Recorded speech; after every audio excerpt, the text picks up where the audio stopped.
Let's move to the other game of the weekend because we almost saw an upset of pretty epic proportions.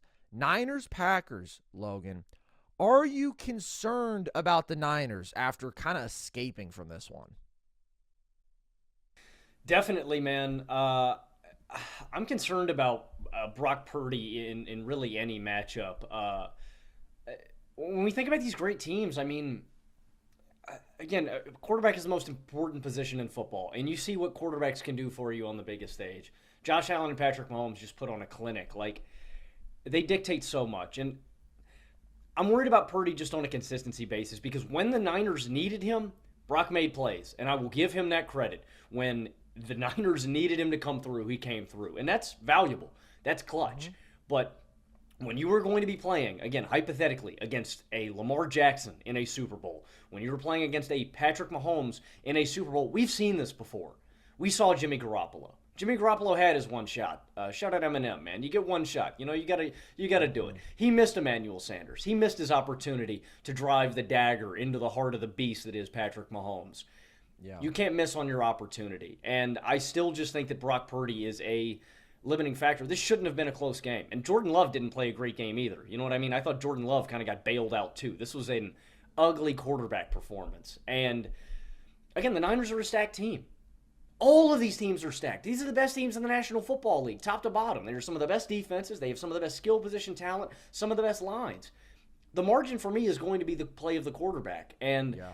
I don't know, Carson. I don't know about how you feel. Brock Purdy has not done nearly enough against high-level competition for me to buy into him as a guy that's going to put him over the top. Against great teams, Brock Purdy hasn't been there. And Yeah. he still really scares me in an individual game scenario where I need to trust him to consistently make plays. Like,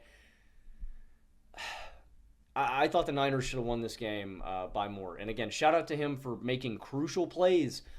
It's deeper than that. You got to be consistent on a drive-to-drive basis, and I still think he is the limiting factor. And he's the reason, Carson, you said it earlier. Whoever comes out of the NFC, I don't think I can pick them to beat whoever comes out of the AFC. I just think their contender is much better. I'm very worried about the Niners. Like, I think on paper, their team is great. I still think Brock limits them. Yeah. He's the one red flag, and he consistently has been. And I've sort of gone on this arc throughout the year of preseason. The one reason that the Niners wouldn't be my pick out of the NFC is that I have less faith in their quarterback than the other teams with elite all-around talent.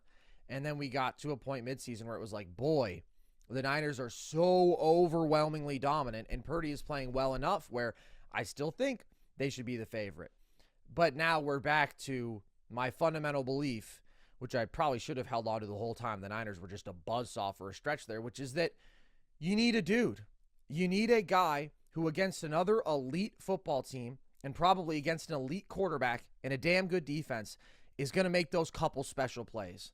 Those couple special plays that set you apart when things do go off schedule and you have to create out of structure. Can you throw into a window that other dudes can't? Can you scramble for 20 yards when other dudes can't? You just need a moment or two like that. And do you trust Brock Purdy to deliver those if he's up against Patrick Mahomes, if he's up against Lamar Jackson? Because as great as this football team can be, I still think they're probably going to need that. And the answer is no. And I don't think Brock Purdy sucks, but he definitely had a rough game. He put some balls in harm's way, man, and he looked uncomfortable in that pocket. And early in the second half, he was consistently missing throws, just off target. And on that last drive, he did a good job. He nutted up, and he took care of business. Took the checkdowns consistently, but there's nothing wrong with that. He had plenty of time on the clock. He was aware of the situation. Just keep gaining yardage. He did have that nice scramble once they were inside the 10. It was a good clutch drive. I will say his playmakers also made awesome plays. Juwan Jennings, who was really good in this game, went up and snagged a ball on that last drive. Ayuk made that clutch diving catch on third down. So it was a collective effort on that last drive. It's not like we can just look at that and say, oh my God, Brock Purdy, what amazing plays you made. He took care of business. He did a good job. But overall, I felt like it was the same old story. But honestly, a worse version of it for Brock, because this was a game where he was legitimately concerning at points. And you felt like, oh boy, he's going to be the reason that they lose this game. But when they're down 13-7, They had that 2-play sequence where Kittle had that crazy run after the catch, and then McCaffrey had a 40-yard touchdown on the next play. Like, their stars made plays, and that was enough to get them over the top in what was a really shaky game overall. Not a good Shanahan game, not good clock management at the end of the first half. The overall play calling, I thought early, was too spread out, not enough. Hey, McCaffrey, you're our best player. You're one of the best running backs in NFL history. Why don't you just dominate? And it felt like the Packers should have won this game. To me, they dictated this game. 5 red zone trips for them to 1, Logan. And it felt like LaFleur was kind of big broing Shanahan in this one. He was cooking with the play action and the motion and was hammering the run game to set up those shot plays. So, again, it comes down to a missed field goal in this one. And Jordan Love can't huck that ball across your body at the end. But overall, I just feel like this game scared me more about the Niners and Purdy than it did affirm my faith. And I really like the Lions. I just still think that defense isn't good enough, and they don't have enough of a difference maker at the quarterback position for me to pick them to beat San Francisco.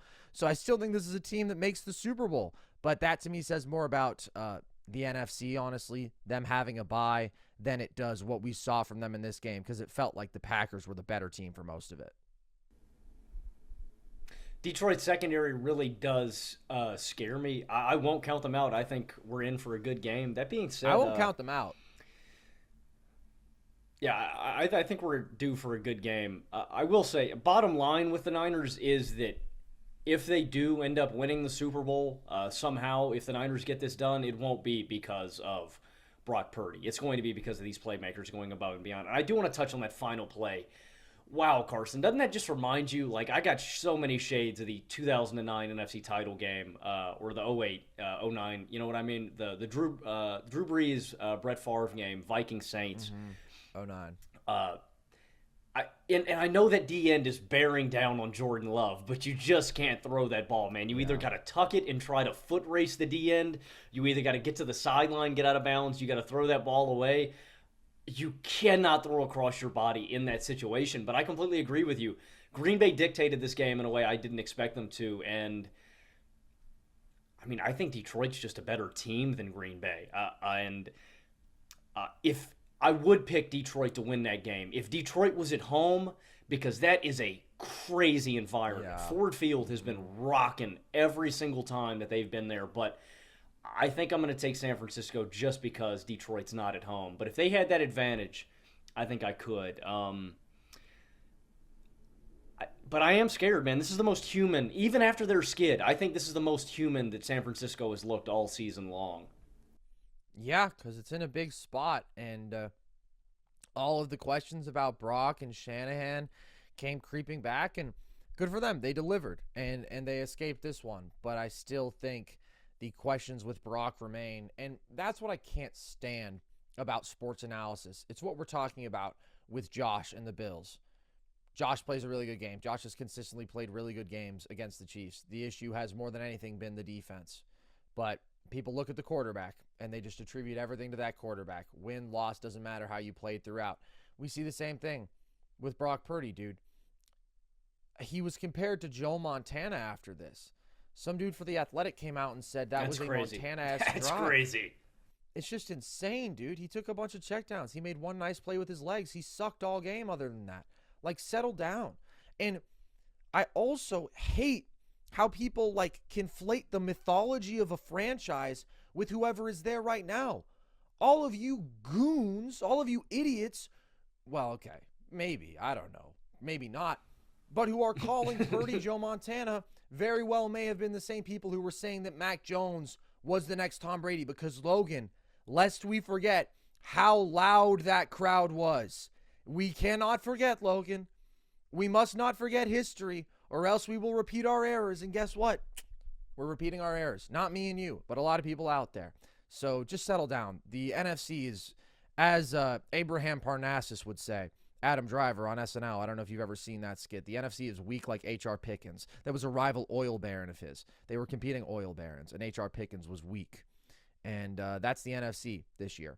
I do want to shout out the Packers, though, because what an unbelievable finish to this season. That is a team that is in an awesome position going forward, and boy, they were dangerous. They were dangerous by year's end, and I did feel coming into this game that if one of the one seeds was going to be upset, I definitely felt like it was going to be the Niners by the Packers over the Ravens by the Texans. At the end of the day, Love makes that back-breaking mistake at the end, throws it across his body late into triple coverage, but he hasn't made a mistake like that in 10 weeks. So this is a guy who's been playing incredibly clean football on top of what he's doing as a creator, as an arm talent, as an athlete.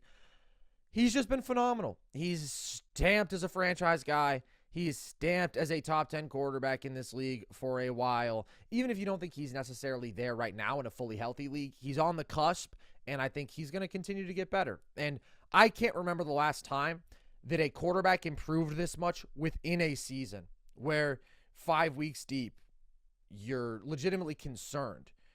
You're concerned about his future. He's inaccurate. He's inconsistent with his decision-making. The Packers are sputtering as a team, and then he looks like a superstar for the second half of the season. It's so impressive. It's so encouraging. This team is young. They're trending upwards. LaFleur is the man, dude. LaFleur is an offensive genius, and he showed his whole bag over these 2 playoff games, man, and it was really, really impressive. Aaron Jones is still balling. Like, this team is going to be really good next year, and they should be good for the foreseeable future. They weren't supposed to beat the Niners this year. They weren't supposed to beat the Cowboys this year. They weren't really supposed to be in the playoffs this year. So all of that is extremely impressive. Yeah, I think Jordan Love is stamped, man. And I don't remember, Carson. I can't, in my lifetime at least. I think I'd have to look before I was alive to look at a turnaround like this. I genuinely, this is one of the most impressive turnarounds, and it's, again, a testament to why you cannot ever bail on a quarterback early. You know, we just didn't have enough tape on the guy, and Yeah. I think the Packers are set up for success for the next few years. And again, I talk about all the quarterback talent, Carson, in the AFC. That means the NFC is kind of wide open. You know what I mean? You don't have to be the best quarterback in the NFL. It is so loaded that Jordan Love, hypothetically, could be the best quarterback in the NFC very shortly, and that is legitimately meaningful for the future. If you were to take a quarterback to be your franchise guy for the rest of his career in the NFC, would Jordan Love be your number 1 pick right now? I think he would be. I'm trying to think about other solid candidates. I mean, that doesn't move me. And that's kind of it, dude. Like, Dak is clearly better right now. To me, I know that he's getting slandered out the wazoo for this playoff game, even though, again, that was mostly on an atrocious defensive performance. Dak was not good. He wasn't good at all, but the defense was a disaster. Hurts is the other guy you have to have in that conversation coming off of a down year. Kyler.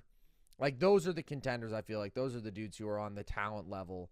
Other than that, like, what am I going to do with a solid vet like Jared Goff? Like, he's not going to grow from here. I think it's probably Love for me, too. But honestly, respect to Kyler. And it's tough with Hurts. The reason I think I actually would lean Love over Hurts going forward now, I mean, they're the same class. So, and that's another thing. This 2020 draft class is unbelievable. This 2020 draft class has, Logan, call me crazy, it has 83 quarterback class potential. It is 2004 quarterback class potential. Burrow, Herbert, Love, Hurts, and Tua in the same class? Come on, man. Disgusting. But I think it's just the gap as a pure passer and as an arm talent between him and Hurts that, to me, sets him apart. Like, I think Jordan Love is already a clearly better passing quarterback than Jalen Hurts in year 1 as a starter. So I think he would be the guy for me. And that is a massive win. That is a massive win. And, you know, he may be quarterback 7 overall because the AFC is so loaded. But the guy is really, really good, and that was a big question mark coming into the year. So shout out to all of the Jordan Love truthers. You guys were very right.